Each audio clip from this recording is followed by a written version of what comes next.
Namaskar. My greetings to all of you. On the dais, we have Honorable Governor, who has been member of Lok Sabha 7 terms. We have Amrish Bhai Rasiklal Patel, 6 terms. MLA and MLC. And Mr. Praful Patel in double digit.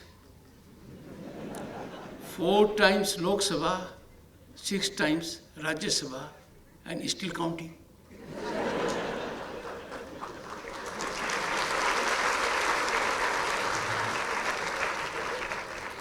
Shri Ramesh Bansal, the Honorable Governor, has also been a minister. Amrish Bhai Rasiklal Patel ji also has been a minister. Praful ji has also been a minister. In this daunting atmosphere, I have been member of Lok Sabha only once.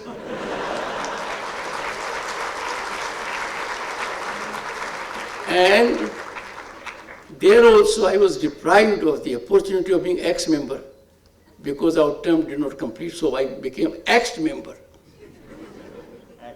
But I had the occasion to be minister for some time. So we share one common flavor. The Vice Chancellor, Dr. Ramesh Bhatt, I heard him very patiently. He has traversed all that is taking place. It is soothing to note.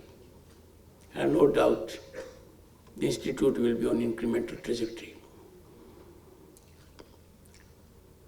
We have Pro Vice Chancellor, Dr. Sharad Maheskar. I should not forget Dr. Shri Jagdeep Dhankhar.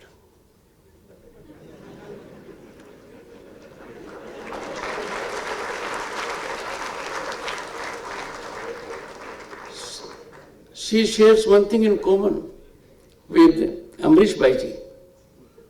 She has done her PhD in water management. And there are a number of occasions every day when I am cautioned I cannot leave a drop of water in the glass. Well, that compromises my human rights in some measure, but then that is for interest of larger humanity. Distinguished members of the faculty, members of the staff, and dear students, which means I should be erect. Well, Amrish Bhai ji does not need any test for his spine. He comes from a very distinguished lineage. Sardar Patel ji stands in this country as the tallest leader with a great spine and made India what it is. For the benefit of young boys and girls, let me tell you, Sardar Patel ji was entrusted with the task of putting various states into Bharat, India. He did it remarkably well, efficiently, but one state was kept out of his purview, the state of Jammu and Kashmir. That became a problem. Which means Dr. Sardar Patel ji provides solution. Quick solution, lasting solution. Difficult situations, he tackled seamlessly. Another instance, Dr. Ambedkar was chairman of the drafting committee, father of our Indian Constitution, did remarkably good job. He drafted all the articles of the Constitution except Article 370. So these two very distinguished people, if Dr. Ambedkar had drafted Article 370, or Sardar Patel ji had been given also the job of integration of state of Jammu and Kashmir, things would have been very different. Let me take you to historical perspective, then I'll come to the subject. In 1963, in Parliament, the then Prime Minister, the first Prime Minister of the country, a question came up, how long Article 370 will last? Because it is the only article in the Indian Constitution which is labeled as temporary. Many for reasons believed it is permanent. Now, no longer in our Constitution, thankfully, thanks to parliamentarians like him. I salute all the parliamentarians who in one voice took note of it. But Pandit ji then said, "Ghiste, ghiste, ghis jayega." I'm quoting him about Article 370. We have seen it. Article 370 ने हमको बहुत घिसाया, घिसाते ही गए, till we had a dispensation that dispensed with Article 370. I am deeply honored to be amongst you all, and the subject is of contemporaneous relevance. It is pivotal to the future of our great nation, empowering India. The role of higher education in Viksit Bharat by 2047. I must express my deep sense of gratitude to Praful Patel ji that he made me fully aware of the well-recognized stature of this institute. And that was not recently, but about 6 months back. I therefore made it a point that on my next visit to Mumbai, I will try to avail an opportunity and a sense of gratitude to the Chancellor and the Vice Chancellor for affording me this great opportunity. This institute has been nurturing leaders of tomorrow, as was indicated by the Vice Chancellor. The alumni, they are spread over entire globe. Setting benchmarks in management studies. This institute, I have no doubt, is a crucible of change.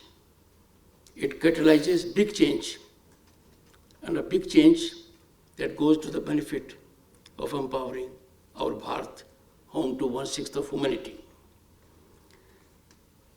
Your commitment to academic rigor and innovation is commendable. It was indicated by the Vice Chancellor. And I am thrilled, therefore, to be amongst you all. Since the times of Vedic civilization, India has been home to some of the finest, well-renowned institutions, universities, Nalanda, Takshila, Vikramshila, Vallabhi, to name just a few. Because of these institutions, India was a knowledge powerhouse. Because of these institutions, India then had great soft power in diplomacy. Our trade went in a different direction because of these institutions. And therefore, higher education bears critical relevance to development of a nation and empowering it. These universities, Nalanda, Takshila, were repositories of our age-old values and wisdom and provided direction for wholesome evolution of society. Where you have institutions of this caliber, the flavor of the society, the flavor of the entire ecosystem is soothing, wholesome, and full of positivity. You get to feel hope and possibility. These resource centers were linked between exalted ideals and pragmatic exigencies of life, a neat balance. Now with the introduction of new education policy, and that came after 3 decades, several 100,000 stakeholders' views were taken into consideration. And it was emphasized that it should not be degree-oriented. It must reflect something more that makes a person really in a satisfaction mode to contribute as per his attitude. Friends, I have firmly believed and I have experienced it because my education was propelled by scholarship. From a village, small village, I could go to Sunny school only on account of scholarship. I believe education is the most impactful transformational mechanism of securing first equality and second, containing, decimating inequities. Education does wonders and quality education makes things geometric, not arithmetic. Power to empower emanates from education. And that power is of the nation also, apart from society and the individual. Education facilitates unleashing of your potential, exploitation of your talent, and it becomes a conveyance, a vehicle to realize your dreams and aspirations. Education is the driving force that empowers individuals, fosters innovation, and propels economic growth by contributing to productivity and innovation that enables the nation and society to grow incrementally. In a sense, education is both personal empowerment and a cornerstone of community development, fostering brighter future and social harmony.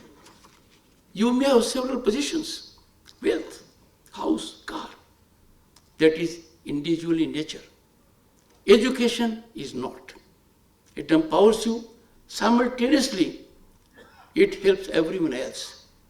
You are educated, the benefit accrues to the entire people around you and the society. Now, if education is quality education, things are very different. Then the human resource is sharpened to face any challenges and convert challenges into opportunities for larger welfare. And higher education, according to me, is fundamental to sustain our economic upsurge, to register social progress of the kind we aspire, something to attain like utopian society. Quality education helps fire all cylinders of the engine, and there is good productivity. We have potential. India was taken to be a sleeping giant, not any longer. We are on the move.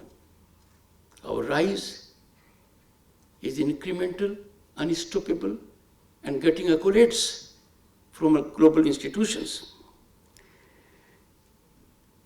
But what do our youth need? Your quality education. But you suffer certain drawbacks. And drawbacks are, you are really meritorious, but you find the system promotes patronage, favoritism, nepotism, and corruption becomes a password for securing a job, an appointment, or an opportunity. When you move out with your credentials that are illustrious, you find privileged pedigree marching ahead. Being made to march ahead, and you look, this generates despondency. This runs down the nation. That system was there. Not long ago, our power corridors were infested with liaison agents, corrupt elements. They extra legally leveraged decision making. An opportunity, a job, a contract would come through a passage that was corrupt. Liaison agents were there. Another thing, promising talented boys and girls what they want equality before law. They are in deep pain that we live in a democracy when some are so privileged to be above law, not amenable to law. The strong arm of law does not reach them.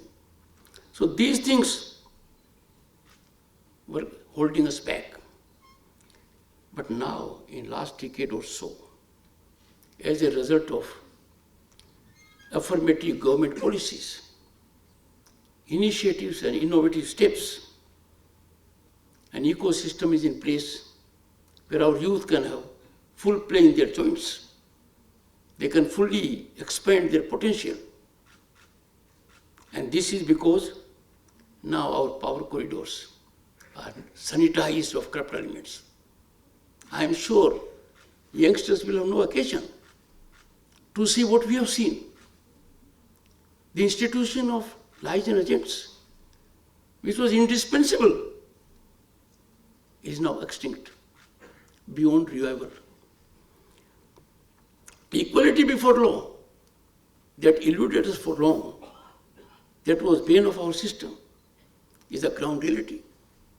We see day in and day out people who entertain the idea they are beyond the reach of law. They are immune from legal process, are suffering the heat of law, suffering the heat of system. Then, with this ecosystem, you will be marching into the world. You will be taking a big leap. Imagine, with this quality of education, with these credentials, the reputation of an institution, and a system outside. Nothing can be more soothing for you. The entire world is before you. Number of vistas of opportunities. I therefore appeal to all of you. Get out of silos. We are not fully exposed to the kind of opportunities that are available to our youth. We still are in a groove of competitive examinations. And what was conventional? Things are changing as much as energy has changed.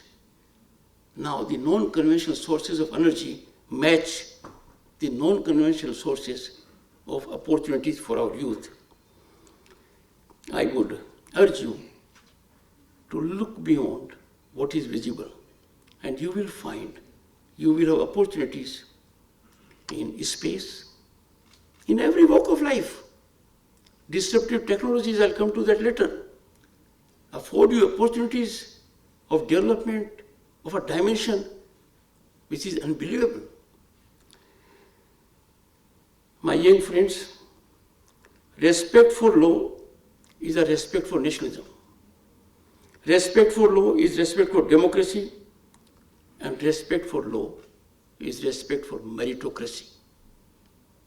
And therefore, we must always believe in being on the right side of law. Let me give you a small suggestion. A shortcut is the shortest distance physically between 2 points. But on the day of reckoning, if the shortcut is not lawful, it turns out to be painful and longest distance. So never take shortcuts in life. Let me tell you, those on the dais know it. 1989, I started my political career, and around the same time, in the same Lok Sabha, the Honorable Governor was there. In 1990, Amrish Bhaiji started. In 1991, Mr. Praful Patel started, still counting. Still counting because he's Patel. And he must have indicated to you by his address what a difficult situation I face in the House. But that apart, now look at the scene in 1990. I was a Union Minister. Size of our economy was less than that of cities of Paris and London. Where are we now? In last decade, we have traveled from notch number 11 to be 5th largest global economy, and ahead of UK and France, because then we were behind Paris and London. That's a big change. During that time, our gold, gold of Bharat, gold of that nation, which was known earlier as Sone ki Chidiya, was taken in an aircraft physically to be pledged to two banks in Switzerland because our foreign exchange was around $1 billion US. Now it is more than 60 billion dollars.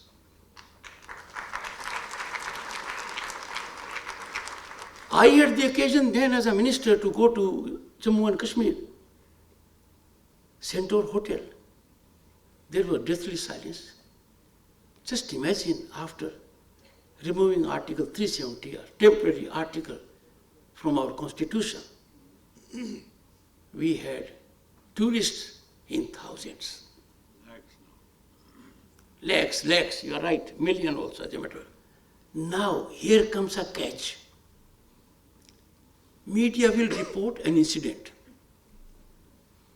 I don't know why people do not appreciate that India globally at the moment is favorite destination of investment and opportunity according to IMF. According to World Bank, our digitization is worth emulation by others. It's a role model. We are breathing in an atmosphere which is not despondent, not dragging us, is one of hope and possibility.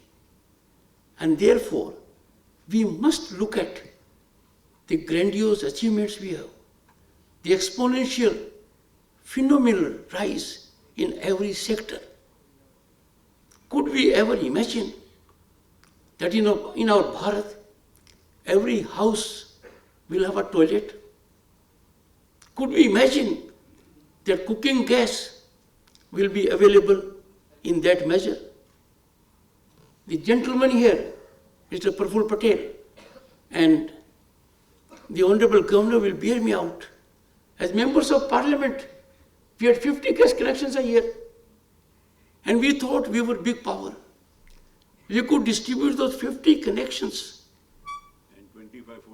And 25 phone connections. Where have we come now? By millions, gas connections have been given free to needy households. And telephone, well, they persuade you to have a landline. They don't charge these days. We all had telephone in OIT category. Then, in late 80s, it was 5,000 rupees. A big change.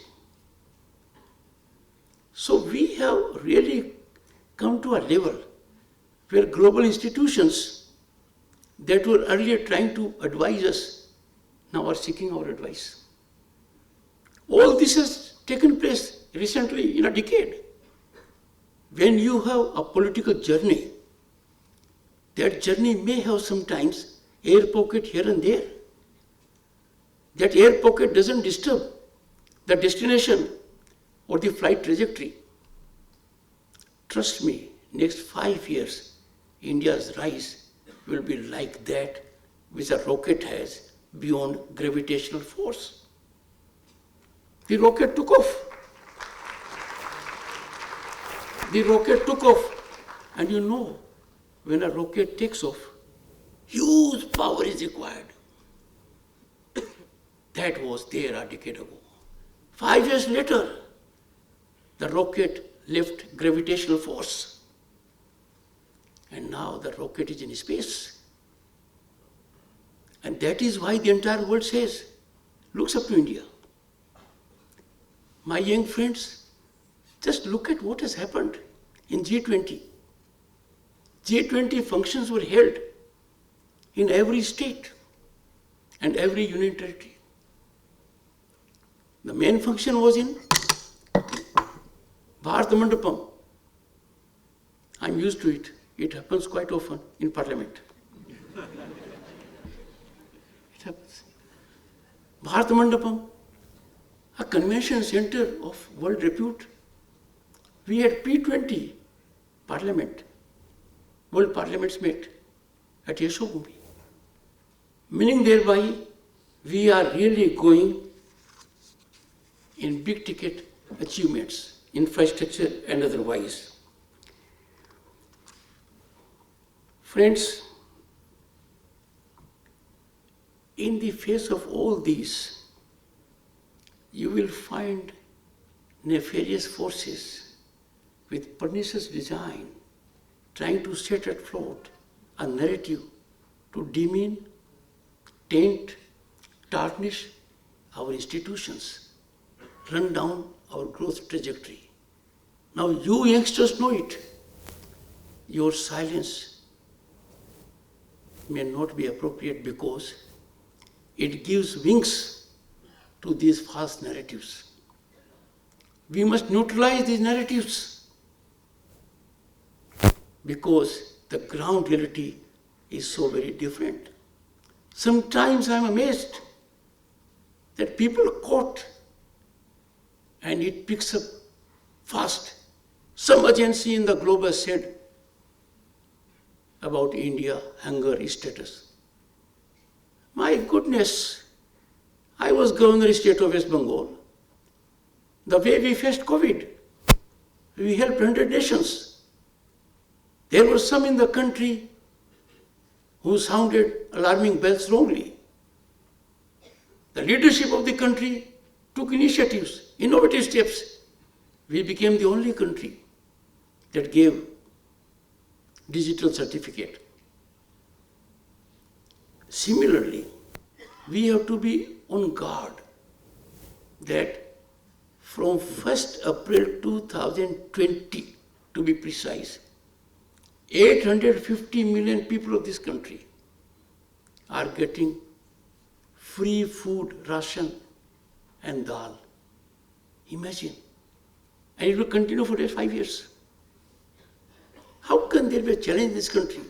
Now some people who always look for negativity say, oh, 850 million people are being so fed, so the country must be poor. No. This is hand-holding. This is hand-holding so that they march to the upper slot. But that speaks of the strength our nation has. Friends, our progress at the moment is galloping. Cutting edge can be given only by higher education. Power of a nation is decided by progress of its technological innovations. And that takes place in institutions of eminence like you. I would appeal from this platform, our corporates should come forward. They should handhold these institutions. They must nurture them so that innovation and research take place. These institutions must be laboratories for innovation, research, and thereby they will become crucibles of change. 2047 is our target. But I have no doubt we will accomplish it much before that. Everyone in this room, particularly the youngsters,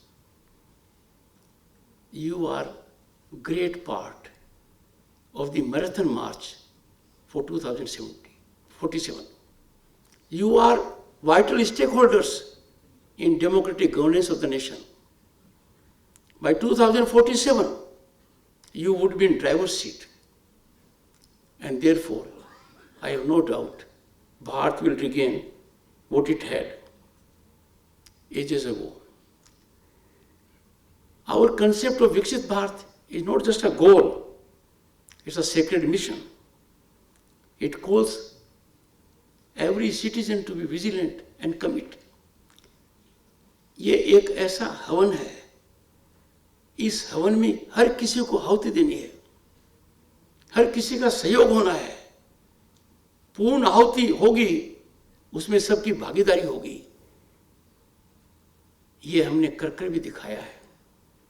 Can you imagine in our country what was the stage of banking situation? I started my career by going to a bank and took a loan of 6,000 rupees. Opening a bank account was difficult. In 10 years, 500 million bank accounts. What a testament to inclusivity in society. And that is why I come from a farmer's family. More than 100 million farmers, 3 times a year, get amount in their account direct. I am not on the amount. I am not on the government capacity. I am on the capacity of the farmer. That a farmer has a bank account, the farmer can receive direct payments. And that is where our Bharat is going. That is the change people have to notice. Presently, there are many who are in cozy atmosphere and are not aware where our Bharat is going. Go to any village, as indicated by Praful Patelji, you will find digital connectivity, road connectivity, tap water, electricity. These are big changes.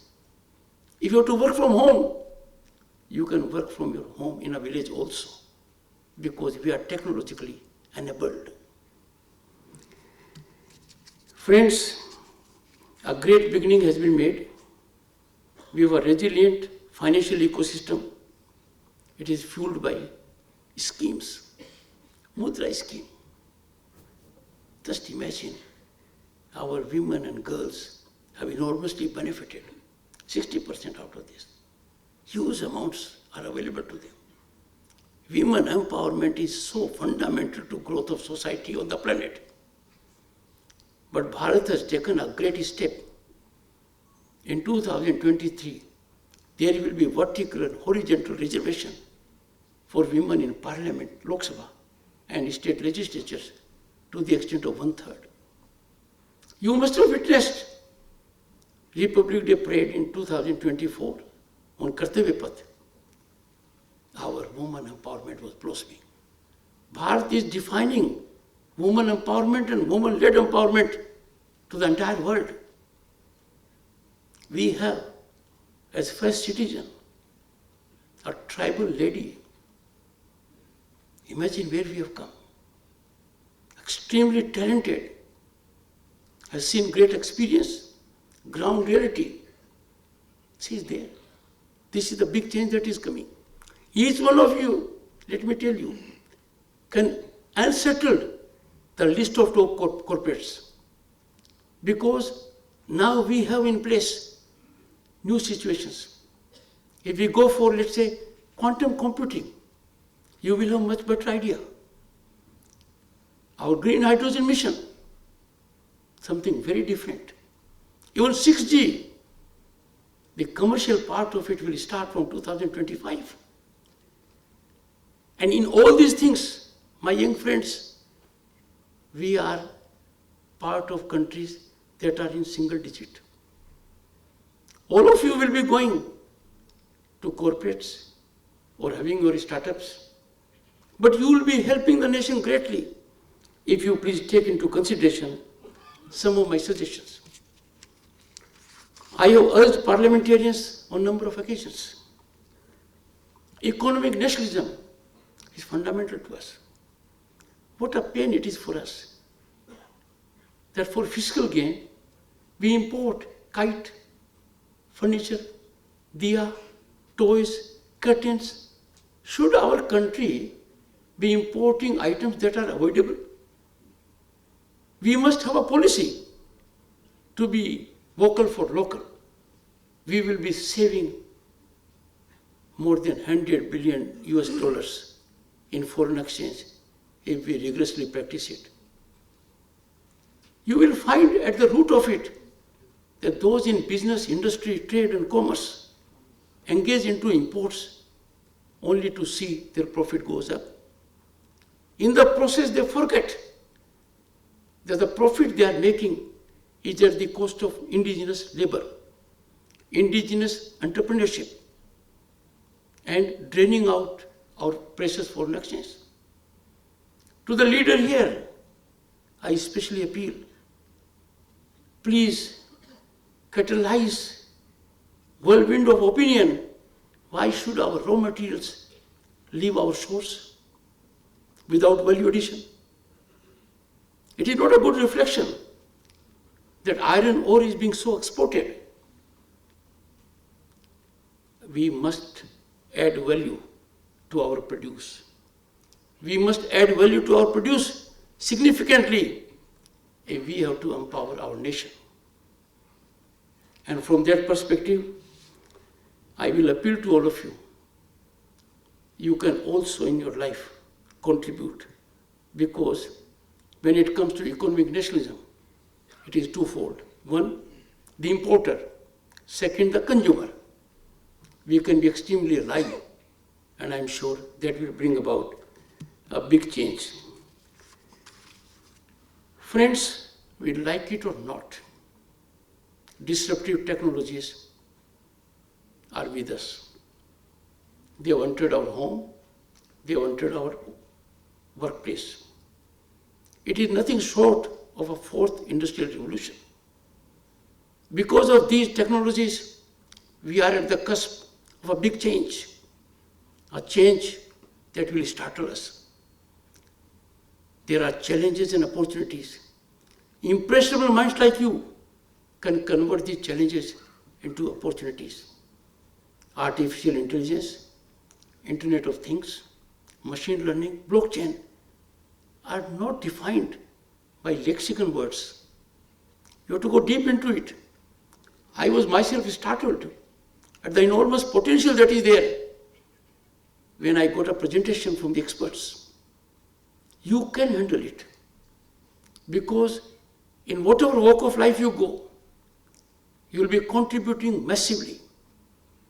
Therefore, your learning doesn't stop once you walk out of this institution. Your learning is lifelong.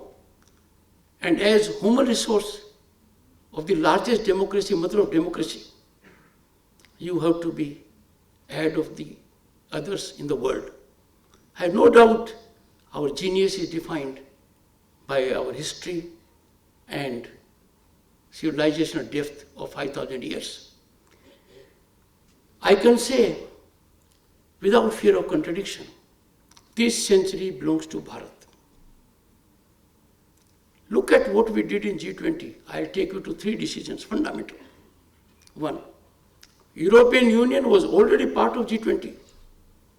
And the countries of the European Union had colonized other countries by and large.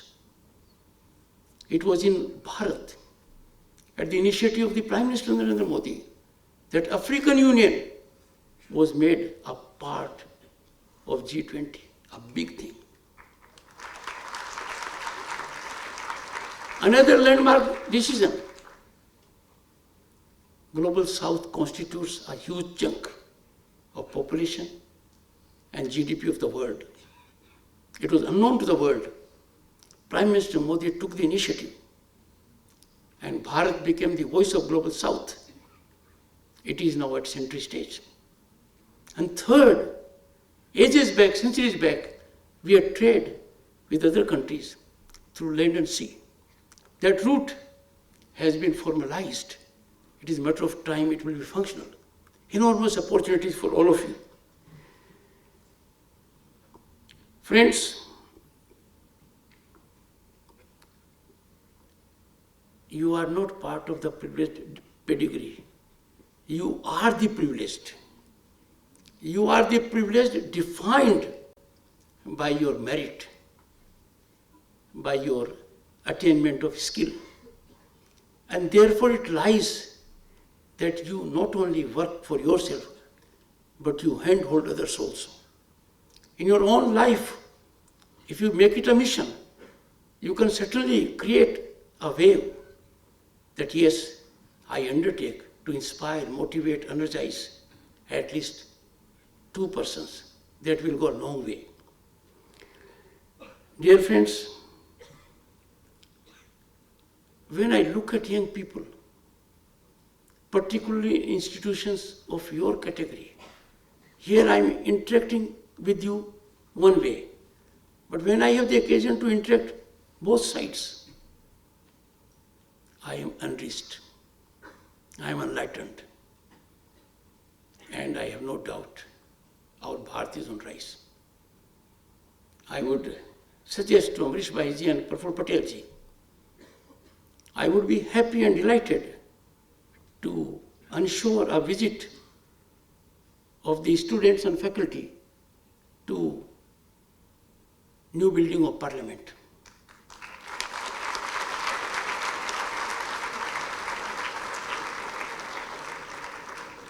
I am the President of Indian Council of World Affairs. We will have an MOU with your institute in next 1 month.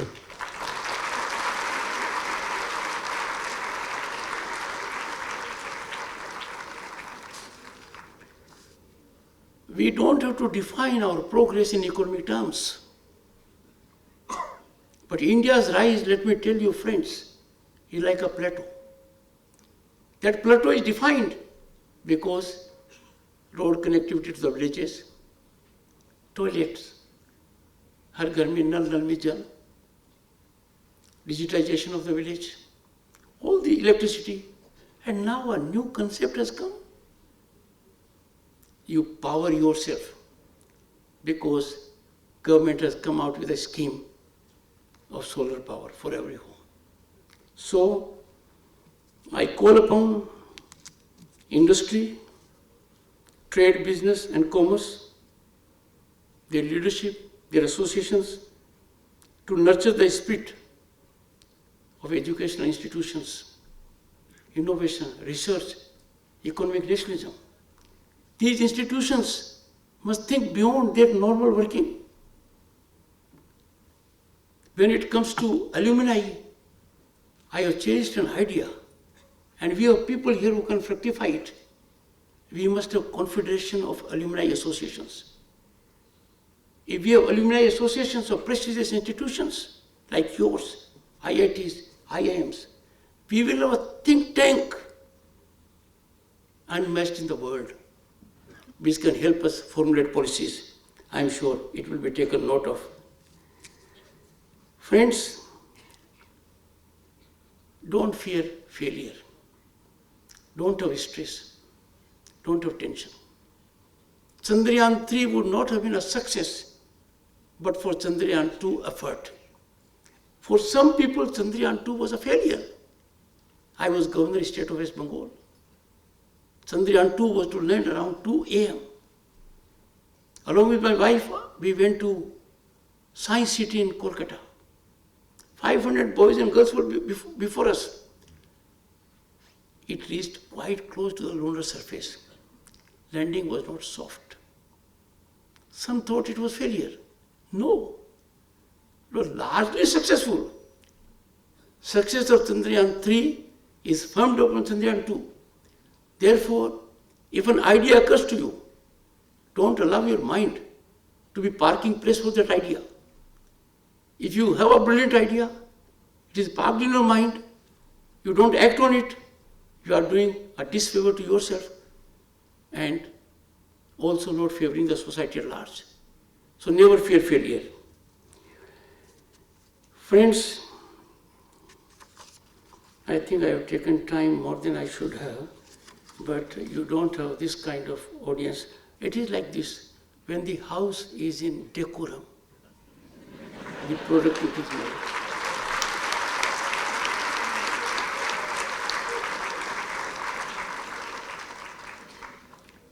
Dream big, think out of the box, because you are living in times when you can achieve anything. Let me end by saying one thing to you. Startups attract the attention of corporate giants. Startup is the brainwave of boys and girls like you. So you will be looked upon immediately. Think about it. I would end by quoting Chanakya, because we are speaking of education and empowerment of the nation. Chanakya said, I quote, "Education is the best friend. An educated person is respected everywhere," unquote.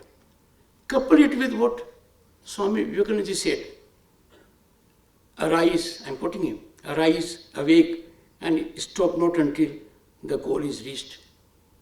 I wish you, as part of the marathon march for Viksit Bharat, with full optimism and confidence that you will not reach it in 2047. You would draw that much before that. Thank you so much. I'm grateful.